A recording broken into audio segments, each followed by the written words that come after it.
All right, you guys, let's get it. We are live right now when it comes down to Where's the Love. Make sure that you guys are sharing this live right now. Tell a friend and tell another friend to support our movement. Let's get it.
You hear me? Yes. We're waiting for Chef, but we might go ahead and get started real quick.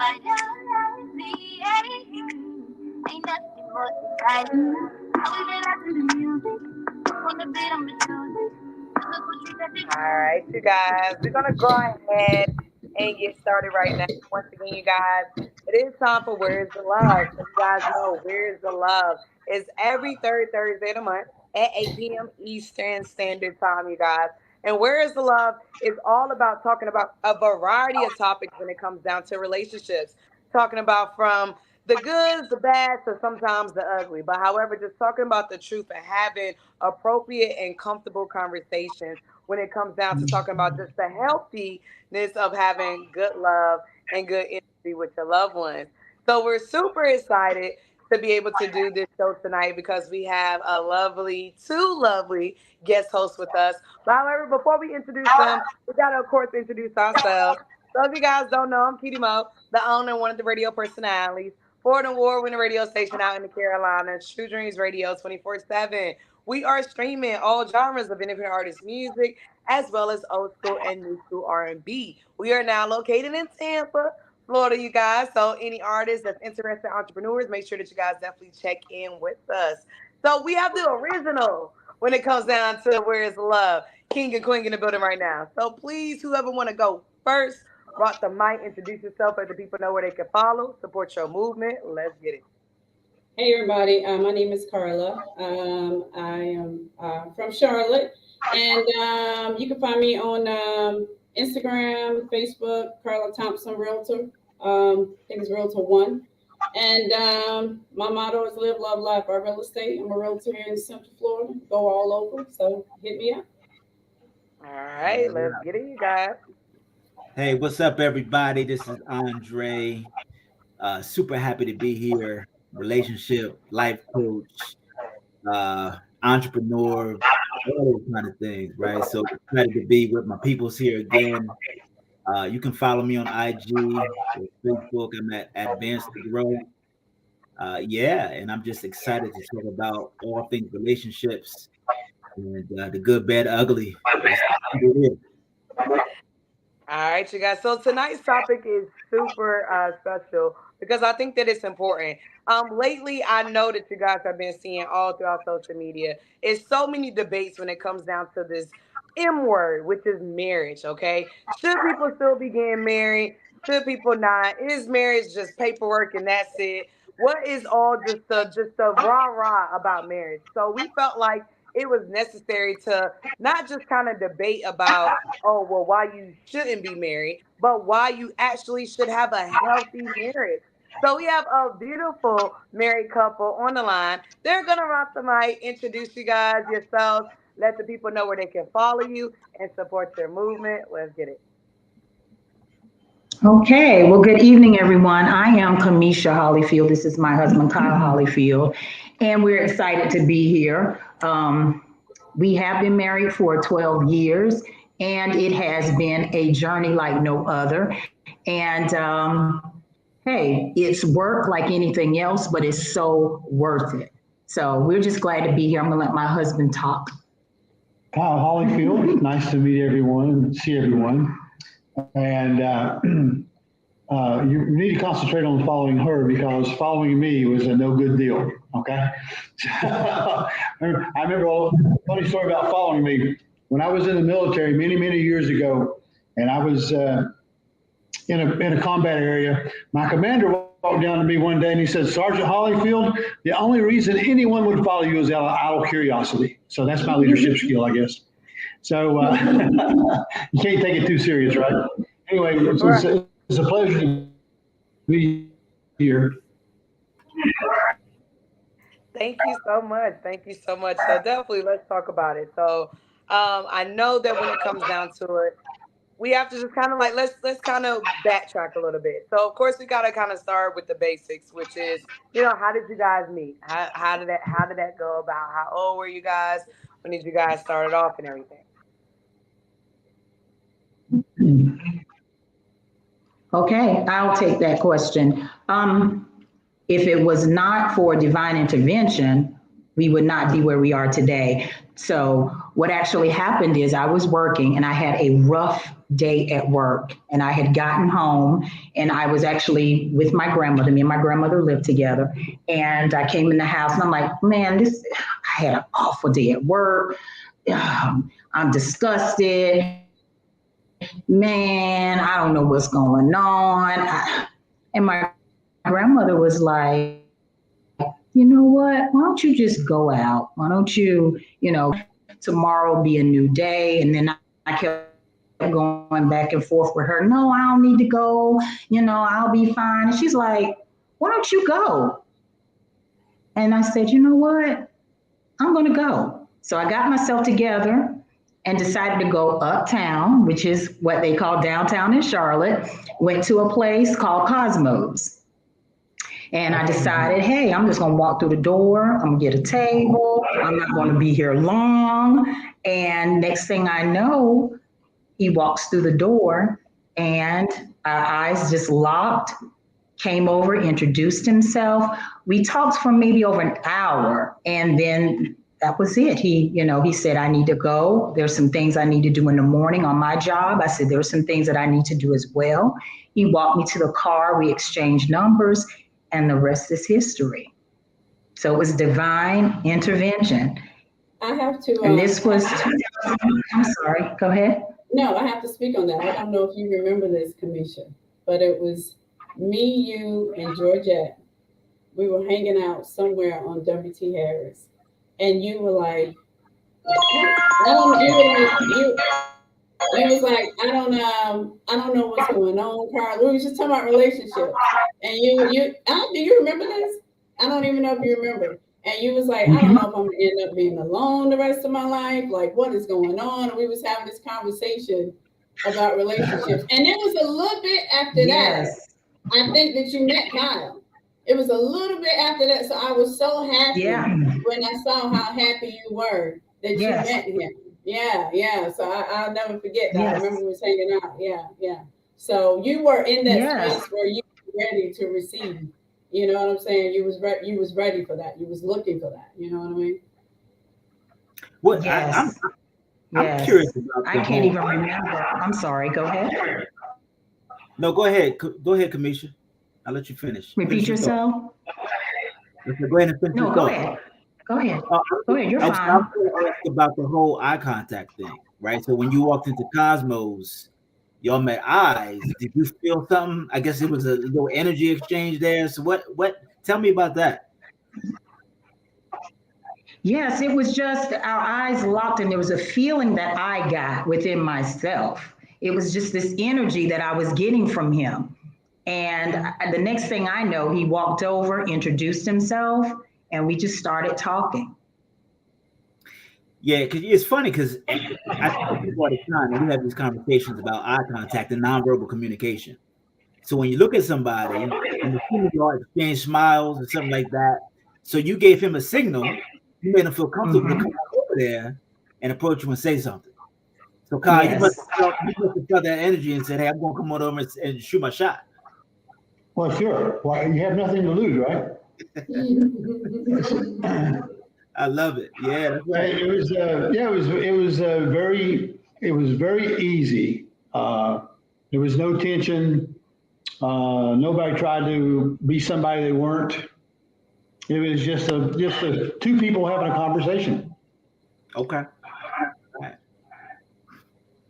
So I have questions for you guys because I've never been married, so I'm going to ask the questions to you guys. Andre's been married before. You guys are married, so I'm going to ask the questions for all the never been married before people, right? So you have. It seems like now you have all these couples that and we don't know because of social media. They could be real. I don't know, but I know you guys, so I know. I you know what I mean. I know that you guys are real. So what is the biggest misconception about marriage? That the biggest misconception is that it's going to solve all your problems because you've got somebody else that you can push them on. Okay? I mean, if we go back through television history, a lot of TV shows in the 50s and 60s especially painted a picture for children of what a family is.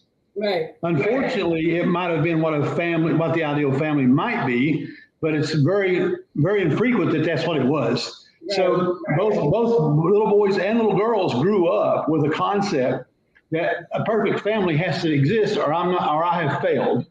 Mm-hmm. At least that's my opinion, anyway. And when they grew up in their own families, which were, I'm sure, if it were like my family and every family I've ever met, there were problems. There's no such thing as a perfect family. So they had this, growing up, you had this contrast, this tug and pull about, well, this is what I see as being the ideal family and ideal marriage, like Leave It to Beaver, right? But over here is my real world that I live in, which has nothing to do with that. So by the time you're an adult, you don't know what is real and what's not. That's my opinion anyway. What about? So I think the biggest misconception is somebody else is going to make your marriage perfect. You can't do it, but somebody else can do it for you, and that's the biggest misconception. Okay. What about you, Kamisha? What do you think?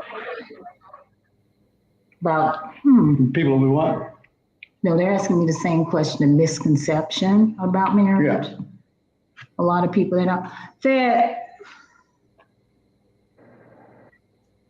that once you find that person, that everything's going to be perfect, and it's not. It's work. It's just like anything else. You have two people coming together and you have two different personalities and it's give and take and you have to work at it, and you really have to, there are times when you have to step in and, you have to understand that, hey, I'm doing this because I love this person that much and they need this from me. And I want this for them. So you can't be selfish. It's work, but it's worth it. It's worth it. And you're going to have your ebbs and your tides. Right. I'm sorry, go ahead. No, go ahead. I didn't mean to cut you off. Go ahead. Because lots of times I think people get married because they see what someone else has and they don't understand the work that has to be done to keep that marriage going. It's work. Mm-hmm. And what about you, Jay? What do you think what was your biggest misconception? That I could change the person. That person would change once we got married. So, I went into the marriage thinking that I know we had to dealing with before marriage. I thought that was going to change. Everything was going to be okay once we got married. And no, it did not. If anything, it escalated. It got a little bit worse. But at that time, you were forced to be with that person. So there's really no way you can. So I always tell people that are thinking about marriage, if you can't who they are now, don't expect them to change. Because the reality is they may not. And once you get into it, it's pretty difficult. Now, obviously there's always exceptions to every rule, but I think you got to really understand who you're getting into or who you're getting into a relationship with. And you guys because things people change naturally. Like, living stays the same, I always say, but you want to be able to grow together. But if you don't have that transition in the beginning, it's you're gonna go apart. That was my biggest thing. But I was so young. I was early 20s, man. So I didn't even know who I was as a person. I'm still right? So, and she was probably in the same situation. But hindsight is 2020. So now I know. Well, speaking of that, can you guys speak on? Kiara, did you have something to say? Oh no. Okay. Speaking of that you just said something kind of profound, that you were in your early 20s. So I will put this to all three of you. Do you think there is an age, or do you think there a certain age you should be married? Do you think you should be a little bit more mature? What is the book? Think and Grow Rich, I think. I think he was the one that said that where men are really kind of mature when they're right at 35. But do you think there is an age? Or what's your thoughts on that? You guys want to go first? You broke up a little bit, Carla. Could you repeat that? Oh, I was asking, did you think it was an age? She broke up. We couldn't hear the. Can you hear me now? Can you hear me now? I think it depends on it depends on the individual. I mean, I think everybody matures at a different time. Everybody has different life experiences. Honestly, I wouldn't consider myself a fully matured person until I was probably 45. I mean, I may have thought I was, but as I look back on it, I certainly wasn't. Some people hit that at 30, 35. Some people hit it at 25. Some never. I know you probably know people that are 65, 70 years old, and they're still doing the same old thing they did when they was 30 years old. Same mistakes over and over. So in my case, it just got so painful. I either changed or died. I mean, some things are just painful. So you've got to figure it out. I think everybody has those steps they go through at just different times. So I don't think there's any particular age. I agree as well. It just depends on the person and where you are. That's how I feel about it. Because you do have some people, just because you might be 50 doesn't mean that you are mentally there. You may have or emotionally. Right. So, yeah. Now, one of the things I always hear everybody talk about, and you said it earlier, is that it takes work. Do you agree with that, Andre? That marriage takes a lot of work? Mm-hmm. Yeah. What is the work? Like, can y'all give examples of the work? Like, people always say it takes work. And I'm like, what's the work? So can you give us some examples of like the work? Yeah, I would say that it takes, you got to know your partner, right? So if you want to get into the love languages, attachment styles, right? Let's just talk love languages for a minute, since that's a familiar concept. If you know your partner needs quality time, if that's where her or his love language is, then you got to make sure you're doing quality time things. So in work is a word that I think people put a negative connotation to it, but work can be okay, right? Work can be great. You just got to really be able to put in time to do things that make your partner happy that you may not want to do, right? So, and vice versa. So I think when people think about work and they say work, it means you got to be able and be willing to do those things, even when you don't want to. There's not always going to be good days. There's not always going to be days that are pretty, but you got to say, you know what? Let me work this out. Let's come together and figure this out. Because if we don't, then we're going to just go apart and we may go our separate ways. So in those downtimes, in those times where you are really struggling, that's really when you got to kind of come together strong. In the Holly Fields? Holly Fields can probably tell us. Yes. Better, right? It's almost like going to the gym. If you know there are days where you don't feel like going to the gym, those are the days you really need to go to the gym, because those are the days when you really have the gains, because you are in a space where you're able to fight through some of those bad moments and it helps you grow overall. So if you can deal with those bad times, the good times are going to be just gravy. That's just my personal. Yes, I agree with that because, when you say putting in the work, that may be, I'm a runner. So there's been times that, hey, he may not want to get up with me, before I get prepared to go for this run. I get up, 6 o'clock, and the run starts at 7:30. But hey, he knows it means a lot to me for me to cross that finish line and see him there. Okay, I'm gonna get up. Even though that's early, I may not want to do it, but hey, he knows that means a lot to me, and vice versa. There are things that I know mean a lot to him, and I'm willing to do those things because I love him enough, care about him enough, support him enough that, hey, I'm going to be there for him because I know that makes him happy. So when we talk about the work, those are the things that we're talking about. Work. Okay. All right. So, one of the things I would like to know, if you guys could share, like, what is the most beautiful thing about marriage? Like, what's the most beautiful thing about marriage? I love the fact that she looked at him and just started teasing. Did you see that? You saw that? Yes. Now I'm going to tell you, I've been around. Well, when they were dating, I don't know if I sent you a picture. I got pictures of you guys when we hung out from years ago. I don't know if I sent it to you. Yes. But they always had just the best energy. Like, it was, y'all have always had the energy. And Kamisha, you know me. Andre, you know me. I don't say things out of me. Yeah, that's right. I was just saying here, but no, you guys have it just always seemed just effortless with you guys, and you know what I mean, like, just he allows you to be you, you allow him to be him, and I can even tell you, I remember seeing you guys at events because I'm a people watcher. I like to watch people.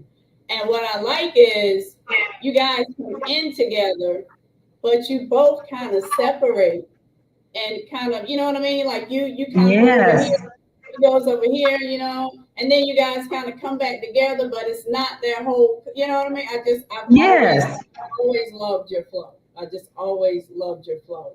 So thank you. Just want to give y'all, just give y'all those flowers. Thank you. Yeah. But so what is the beautiful thing? Like, what is just beautiful that people just don't get? Like, something that's beautiful to you, you know what I mean? Like, what makes you, what's making you smile like that right now? To me, it's to see her grow and to continue to develop and continue to expand. Okay. And I mean, when she does things that are, I take pride in her success. I don't take credit for her success, but I take pride in it. And for me, I think for both of us, that's really, really important. And let me, there's some ground rules here. Number one, our sense of humor is exactly the same. And we fall back on that every time we have a hard spot. Oh, that's good. And we know that, and we fall back on it. We have the exact same sense of humor. We have the exact same political views. Wow. Which is important. We see what it's done to families during COVID. Right. So that's a biggie. That's a biggie, right? We have the same life goals financially. Okay? Both very responsible financially. And both understand that finances are just a means to an end. That's it. Okay? So we have these basic things that we had in common from day one that helped us develop. I think those things are extremely important, because what happens is you're going to go through hard times, and when you do, you fall back on the things that brought you together to start with. We can be angry at each other. I know we never do, but sometimes we could. And we can start talking about something funny that happened to us, and next thing you know, we're back on an even keel again. So it's really important to have a lot of stuff in common. I really believe that. Okay. Okay. So that's interesting because you always hear people say opposites attract. So that's an interesting concept. Stay together, they just say they attract. What you think about that, Andre? What are your thoughts on that? The opposite thing was just in terms of. Well, no, what he was just saying about the things to fall back. Well, yeah, having things in common, having Yeah. to fall back. I think you got to have some foundational things in common, right? So your values, maybe some of your goals, just certain things that are super important on your priority list, right? So if religion is important to you, then maybe you got to be in the same religious space. If growing a business is important to you, then you might have to be in the same space. But you don't have to have everything in common. I might like the Eagles, but I like it because you might like the Cowboys. But that's just a love-hate relationship. But we still don't care because it's minor. So I think you got to really focus on those things that are important to you as a couple, and stick to those things. But I love what you said about the anger thing and coming back together. So I think it's important, and maybe you guys can answer this. Some people, when they're angry at each other, they go their separate ways for a while, right? Maybe they go away for a day or two to calm down. Maybe they go in a separate part of the house. How do you guys handle that anger thing? Do you talk about it within an hour? Is it days before you come back together? You give each other space. How does that work for y'all? Well, we usually give each other some space, and then we come back together and we talk it through. And that's how we get through it. We don't go through the day, through the night, and he's on A and I'm on B, and we're going to come back together and we're going to talk about it and work through it. And we're going to use those I statements when necessary. I felt this way, and we give each other the opportunity to explain, because that's important. You have to, give your significant other the time to be able to explain what happened and how they felt. And then we move on from there. I think one of the big hurdles that we overcame that's really been good is when we have a difficulty between us, we don't try to win the argument. Everybody wants to be right. Well, you can be right. You can write yourself out of a marriage. Right. So we decided a long time ago, and I give her credit for that, is, you know what? I don't have to win this. I just need to understand it. Right. Okay. That's good. I like that. When you approach it from that angle, as opposed to wanting to win, it's much easier to come together. That's good sound right there, Kyle, because everybody has different perspectives. So, Kyle, you came up in a different household, maybe a different perspective about life based on your conditioning, your experience. Kamisha, you came up with a different perspective, right? So it's naturally going to come together, and you're not always going to see eye to eye on things because of how you were raised and how you chose to live your life. However, to your point, understanding their perspective. And that's why I think a lot of us fall short. We don't understand the other person's perspective or walk in their shoes. Therefore, we accuse them, and we start to judge, and we start to be objective, or not objective, but subjective. And it's all about us and our experience, and we want to impose that our will on them. And you can't do that. You got to really be able to step back. Well, help me to understand how you felt about the situation, because to me, I felt different. This is how I experienced it. That's right. And I wanted to ask too, so with our next question as well, so of course the biggest thing that we definitely always hear too, that you got to keep the marriage exciting. You can't start off with all the rainbows and butterflies, and then once you get married, all right, we just gonna keep it the same. I'm not gonna dress up cute anymore, or we're not going on dates anymore. So how do you guys keep things, and what do you guys do to keep things exciting, amongst your marriage, to make it still feel like, oh my gosh, you're still in this honeymoon phase, Yes, we still have date nights. We still have our weekend getaways that we do, throughout the day. We still may do a little patting on, we want to make sure that, hey, I love you. I still want you. You still got it. I still tell him, hey, you handsome. You look good. I like that color on you. So that keeps us fresh. That keeps us fresh. And I think most of our personalities is we like to explore. So we're always open to exploring things together, maybe joining some kind of club or just going to a place that we've never been before. I mean, we really and truly, both of us like exploring. And that's also a foundational thing. If you got one person that never wants to leave the house, never wants to do anything, that's okay, but that may be a real problem for somebody that wants to do things. And what's another thing, by the way, since we're talking about that, is we allow each other to do things separately. And it doesn't bother us at all. Right. She comes back and tells me her experience with something, and I enjoy it just as much as if I'd been there.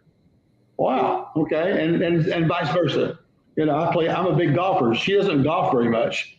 To me, that's a big deal. She really loves to hear about my day. She also wants to see how much money I won that day. Right. Right. That's important. Because she always takes it, right? Well, I got my lunch money now. So I got a question for you guys. Oh, go ahead. Go ahead. I'm sorry. Oh no, I have a question for you. So I was actually just having this conversation with a friend of mine last night. So I have a cousin, my cousin. She's married, and what I absolutely love is that they have about maybe 3 or 4, maybe 3 to 5 other couple friends, and once a month they all get together. They might have a potluck. They might sometimes they'll have like costume parties. Sometimes they have a game night. Do you think that it's important in marriages to have that kind of village of other married couples around you? Oh, most definitely. Yes, I think it's very important. I think it's vital. That social connection, you need it. Mm-hmm. You need it. It's very beneficial. What do you think? Do you think is that common in with married couples? Is that something that's common? I remember growing up in my mom and dad in the 70s. It was like all the men, they would take their wives. Like I just remember that kind of vibe growing up, where we would go over to somebody's house over the weekend and to be all the married couples and and all that. Yeah. Does that still exist with married couples now? Well, it depends on the couple, right? I mean, you may have a couple that's loves being just with themselves. Right. I mean, I've met couples that don't want to go to parties, or they don't want to go to some people's house. They want to just do their own thing, and that fits them. Okay. I do think it's important to have a socialization, regardless of, it may not be other couples. It might just be going, in her case, it's going to church. All right. It might be going to going to the gym, like Andre said. I mean, you got to have socialization with other people. You just got to. Because, one of the things that makes spark in the marriage is that ever developing relationship with each other about our different worlds that we live in. I don't have to tell you, we're totally from different worlds, right? In several perspectives. And if we weren't accepting of those different worlds, this would never work. Right, yeah. Exactly. Yeah, I was going to ask you, so let me ask this the opposite way. Is it okay if Kyle or Kamisha, is it okay if your husband or wife is out with single friends? Let's say you got a single friend a single guy friend, Kyle, who he like life. He like to get it in and talk to other women. He wants you to hang out with him. Kamisha, you gonna have a problem with that? Or vice versa? Well, she doesn't, and sometimes she has a lot of single girlfriends who you probably know some of them, Carla, and they go out and do things. I think it's fantastic. Okay. No problem. No problem at all. I mean, listen, if you're that concerned, you're in the wrong marriage. Okay. All right. What about you, Joe? Yeah, no, I don't mind it, but I know some couples that don't want their significant other to hang out with single people because they feel like that's going to be a bad influence on them. Maybe it's a trust thing. I don't know, but yeah, they don't want them hanging out with single people, especially if the single person is like kind of out there. and wild, and just likes to have. Well, we don't. First of all, we respect each other enough that we would never do that. That's number one. Okay. So if we were single people, it's out to dinner, or going to a movie, or going to a play, or a concert, or something. We don't go clubbing, not because we couldn't. It's like that's just not what we do. Not where we are. Not what we are. Yeah, I get it. Yeah, no, I don't have a problem. I'm cool with that. Like the girl I'm dating now, she has her girlfriends. They go on girls trips. I go on my guy trips. We have, I think what you said earlier is you have a trust, and you can cloud your mind with a whole bunch of what ifs and speculate and think, and that just causes unnecessary craziness in yourself. But if you have trust with people, you let them go out. You do what you do. You just say, hey, look, I trust that you're going to handle yourself accordingly, and you come back. But I think that comes with maturity. It comes with time. It comes with maturity. It comes with building. It comes with communication. That's right. There's a lot of things that come with that. It also comes with security in yourself, right? Oh yeah. You find that a lot of people that don't trust us because they're insecure in their own ability. Yeah. On their own. Okay. A lot of insecurities we pass to the other person, as a way of not accepting our own insecurity. So that comes with maturity too, right? Yeah. Knowing who you are. It took a long time for me to know who I was. It took a long time. Right. And that's just part of maturing. Mm-hmm. And so I do have another question. So, one of the biggest thing, of course, when it comes down to not just marrying your soulmate, but you are kind of also not literally marrying the family, but you guys are now having to blend families. So how does that work? Like, when is it the appropriate time to, when was it the appropriate time, I guess, for you guys in, because you can't speak for everybody, that it was like, okay, I'm ready for you to meet my family. I like this, because a lot of people, certain people, completely fine. You can meet the family tomorrow. But, to me, I think that family is very much so sacred, And I think that also, too, when you meet family, you also kind of see who, not literally who you might be dealing with, but certain characteristics, or at least understanding those behaviors of that you may have noticed, with your spouse, that you're seeing through an uncle or aunt or grandma, So let's just talk about that family aspect when it comes down to marriage. When was the time that you guys felt it was appropriate? And then how has it been being able to blend in family for sure? Okay. You want to start? You want to take that? You may do it. So it was, I would say. It wasn't bad. It was not bad. But I would say he was introduced to my family probably maybe 3 months. We were dating 2 or 3 months, and it wasn't a bad experience at all. I really wanted him to meet my grandmother because we were like this, okay? And for her to give me the thumbs up, that meant the world to me. So I will never forget that. Let me speed up though, and then I'm gonna go back. That he decided to propose to me, but he had made sure that he showed my grandmother the ring and asked her. So, yeah. So just thinking about that makes me smile. But it was important for him to meet the rest of my family, to meet my uncles and my other cousins, so he would know, okay, this is what it looks like. This is her family. This is how they are. This is the atmosphere. So yes, it was about 2-3 months. Yeah, I think so. Yeah. Yeah, he was able to meet everybody. I can't say it was a bad experience. First of all, you realize that you might be marrying somebody's family, but you don't have to be with them all the time. You only have to be with your spouse. So, we always put ourselves first, regardless of family. I did know that she was very close with her grandmother. They basically grew up together.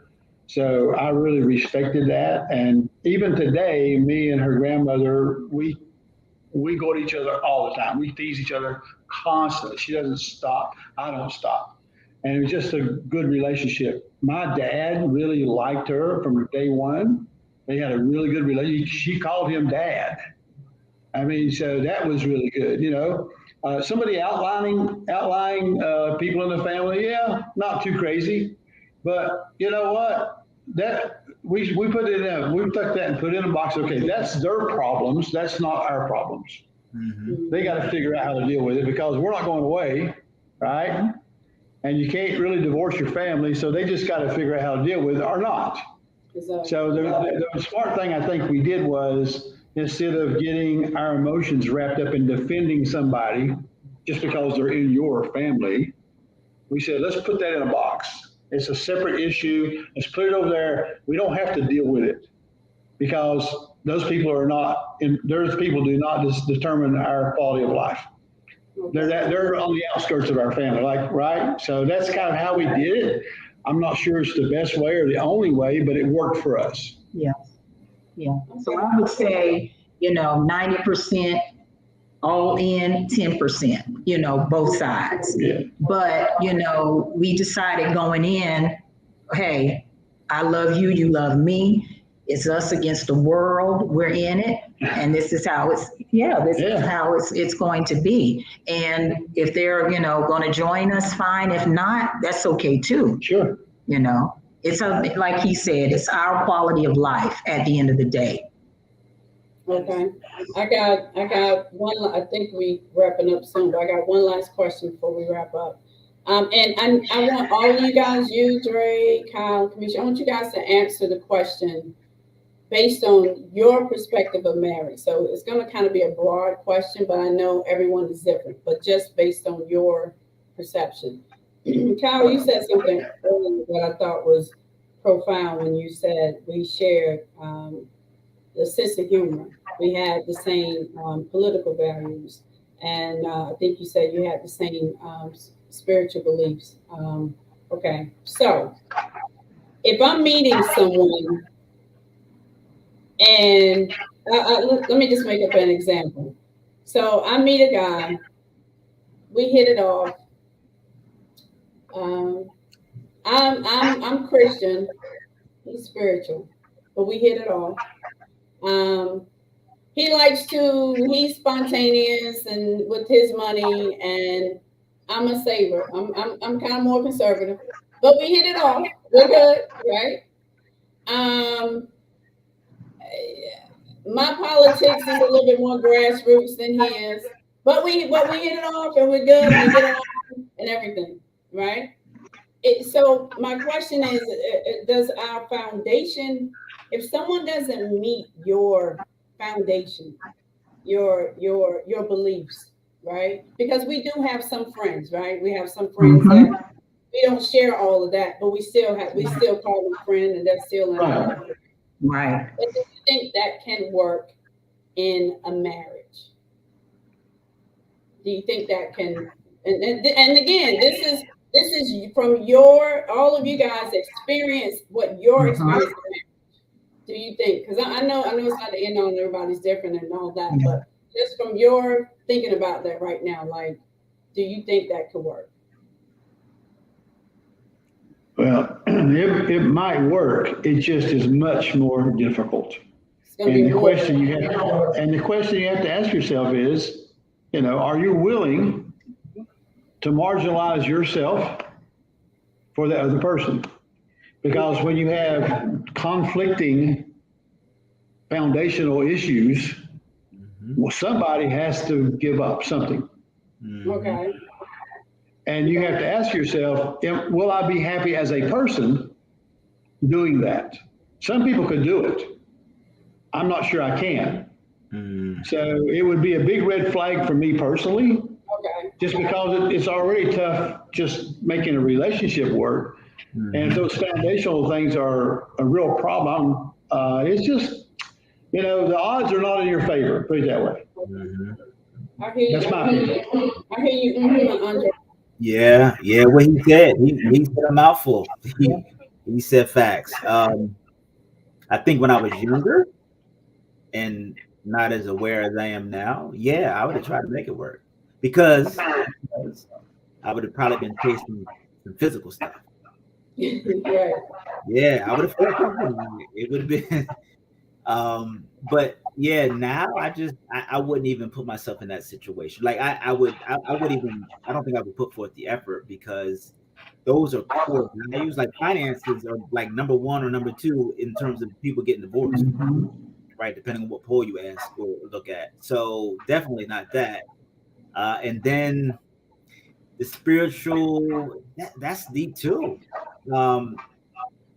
Yeah, those are strong values that we got to at least be aligned on. So yeah, I know now it probably wouldn't work, so I wouldn't even put the energy into it. There was this guy, and I can't remember. I don't know if he was a comedian or what he was, or somebody I saw on TikTok, and he said people get married and stay married for 20 years and then divorce over something they knew in the first 10 minutes of meeting a person. And I thought that was so profound. You know what I mean? Because it goes back to what you guys are saying. You know what I mean? Because when you kind of initially meet people, some of those foundational things, you just kind of.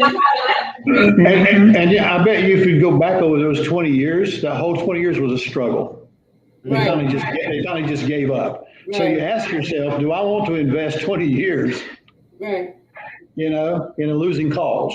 I'm not saying there's exceptions or exceptions to everything. Exactly. But you really have to decide if you're going to marginalize your being for somebody else, and that's tough. That's really tough work.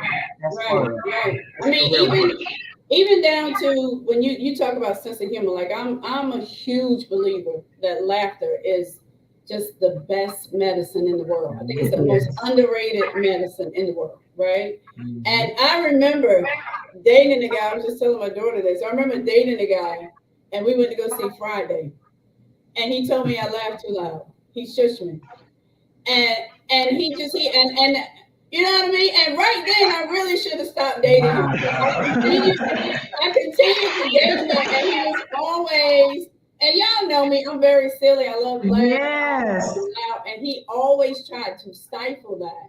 But because he kind of had all the other checks, I was really trying to make it work. But now, at this point in life, now, it'll sound crazy, but I'll be like, you know what? He's going to be laughing in the movie. That's right. Too loud, I got to go. So I really appreciate you putting that out there, because I think a lot of times we get caught up in the fairy tale of everything. And we're not. Let's also be honest and talk about the passion part, right? But that's what I was passion. It's hard. It's hard to be objective when you're in passion, right? Exactly.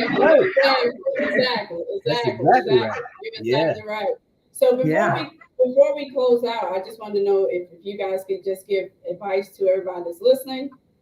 Before we leave on marriage, and Dre, if you could give everybody advice too. And also, after you give the advice, I want you to talk about your book. And I want you to talk about your book. All right? Okay. All right. You want to go first and give some advice? Go ahead. You want me to you dropped so many jokes tonight. Okay. Already. So, I definitely would say that when you are married, just make sure that you are your significant other's cheerleader, okay? Make sure that you have their back.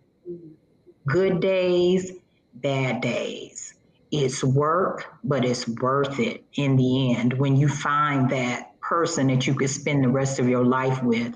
I always tell people, my puzzle piece, it fits with his puzzle piece. We fit, it works, and there are times when we look at each other and we say, I never would have put myself with you.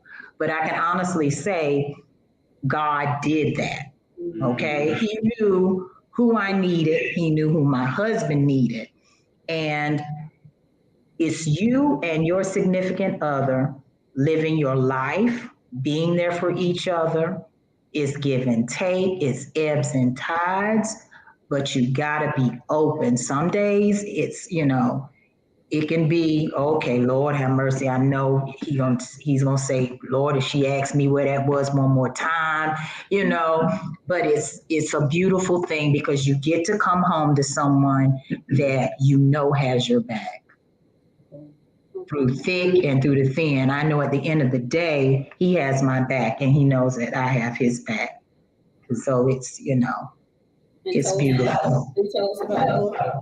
Okay, my book is coming out next month. It is titled Girls See the New You. It's an anthology.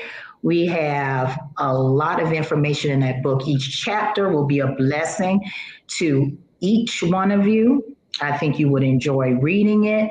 It's going to impact your lives. Girls See the New You. Go to my Facebook page, Kamisha H. Hollyfield, and just stay tuned because you're going to be blessed. Thank you. Congrats on that. Proud of you. All right, John, what's your advice? So me? Yeah. I would say before you get married, make sure you can accept the person for who they are. Right? I think I alluded to that earlier. If you can do that and they can accept you for who you are, I think that's probably like 90% of the battle. You don't have to put on a facade. You can just be free. You can, just do what's natural, becomes natural to you. So I would say that would be one thing. And then, I get with somebody that can grow, right? Grow into a direction where you're exceeding or you're excelling, and they're helping you and they got your back, support you. I think those things are important, especially as we get older and we are learning to live life in a way where we want to just leave legacy and just do things that make us happy, and ultimately make us happy individually. And put the ego to the side. Most people get in trouble because of that ego. So if you can put the ego to the side in all the cases, then I think you'll be on your way to a happy relationship. Hopefully that leads to a successful marriage like the Hollyfields there. So Thank you. Thank you. Yeah, thank you. And my book, I'm actually doing the final review of the draft here. It's called You Were Born to Heal. All right. Hope and transformation from divorce and separation. Oh, So wow. proud of you. Good. All right. About healing and transforming from divorce. And it's real talk, right? It's personal stories, it's client stories. It's talking about really the introspection you have to do when you isolate yourself from the world, when you're going through this period of time, and really that growth, right? So I compare it to a caterpillar being in that cocoon, isolating itself from the world. And, when a caterpillar is in a cocoon, it digests the non-essential parts of itself, right? In order to emerge as a butterfly. So you got to get rid of all that stuff that's been holding you down so that you can grow, right?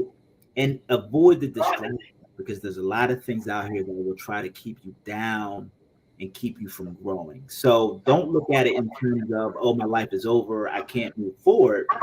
Accept what is, and then figure out from there how do you grow and transform. And it talks about a little bit too about how to be into healthy, successful relationships as well. So I go into a whole bunch of things, and I'm excited. I got to turn this in next Wednesday. So from there, it's going to be another month and a half. Congrats to you. Wonderful. And Kyle, I didn't ask you gave so many gems that I didn't even. I didn't even need to get you. You gave so many gems tonight, so I don't think I forgot you. But I mean, what else can you say? Like, you schooled us so well tonight. So thank you. I think the combined effort of everyone probably encapsulated the issue. If you do have a failure, I would say this though, as Andre said, it's important to find out what part you played in the failure yourself. If you go through a failure and you start over and you think it's the other person's 100% at fault, you'll probably fail again. So I'm sure I'm looking forward to reading Andre's diagnosis of this, because we fail as humans to see our own faults. We were born that way to protect ourselves, right? But the reality is, if you don't see your own fault, you're really not going to be able to improve yourself. So I would say, take responsibility for your own faults. Exactly. Yeah. All right. What's up? Well, we are going to wrap this up. Miss Kitty Mo, I kind of took over for her tonight. You know what I'm saying? She had a long day today, so I had to kind of take over for her today. But I really appreciate all you guys, and please keep us informed about your book. And this was such a great conversation. I appreciate it. I really appreciate it. Thank you guys. Let's not wait another 12. Let's not wait another 12 years to do it. Okay, let's check in a little No, more. right? I gotta come see you guys. I really do. Please We gotta do. get together. We gotta get together. Please And do. you know the train is starting in September. Right. Yeah, That's right. So now you can hop on that train. Yeah. Yeah. And if you do something for your book, let me know. I will definitely come. I will, girl. See the new you. All It's right. dropping next month, addressing issues for emerging entrepreneurs and everyday issues and problems for women. So yes. All right. Thank you guys. You guys. Thank you. Be All blessed, right, everyone. all right, Kitty Mo. Bye. Good Bye, night. everyone. Good night.